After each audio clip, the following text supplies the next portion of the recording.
You know, a lot of challenges in the beginning is figuring out, we've got this amazingly vast, highly respected, you know, highly followed, very well-read property.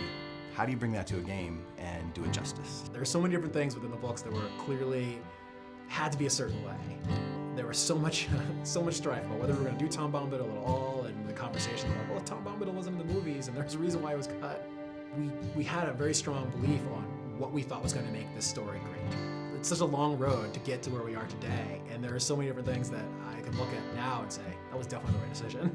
And Tom Bombadil was definitely the right decision. So at launch, it was, you know, we had 8 regions.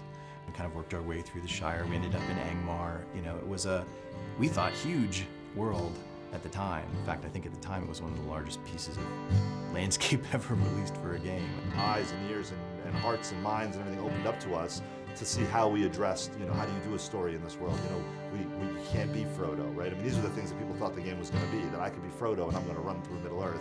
You know, we had to get them to understand what our take was, that we were allowing you to tell your own story within Tolkien's story.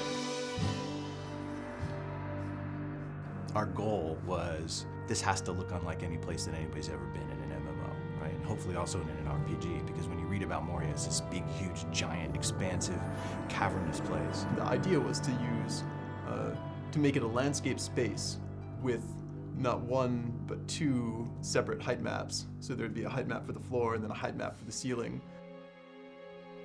That was something we'd never done before, doing the vast landscapey interior dungeon.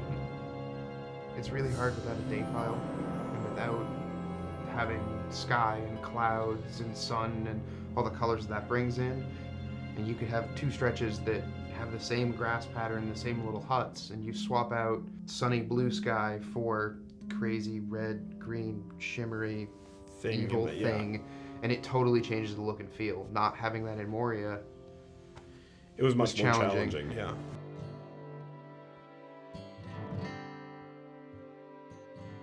Our primary goal was to, how do we take this amazing game that people love once they get in it, but that there are some basic barriers to entry, like the subscription-only experience, and how do we reinvent what we have so that it retains all of its, you know, grand and glorious nature while addressing an audience that's much bigger. We are standing on a mound of content that is, you know, almost 10 years old, going back to when we first started early development in Turbine. I think it's a credit to the early architects of the game that we're able to, you know, continue to add on to it and grow it and do remarkable things. Coming into Rohan, we have a totally new space. We have a totally new way of playing across it. And I think that being able to go out on these vast plains and ride your war steed and challenge these, you know, mounted bands of marauders, I think we've come to a whole new chapter in Middle-earth. This is where the War of the Ring begins. At a high level, we're sort of, the training wheels are coming off, we're out of Eriador, we're east of the Misty Mountains, into the very epic, action-oriented portion of the fiction. And being able to tell that story is extremely exciting.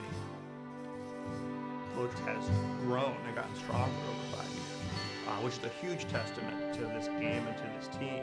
You know, the team has grown, the game has grown. We're not slowing down, if anything, we're speeding up. It's going to be a fantastic 2012.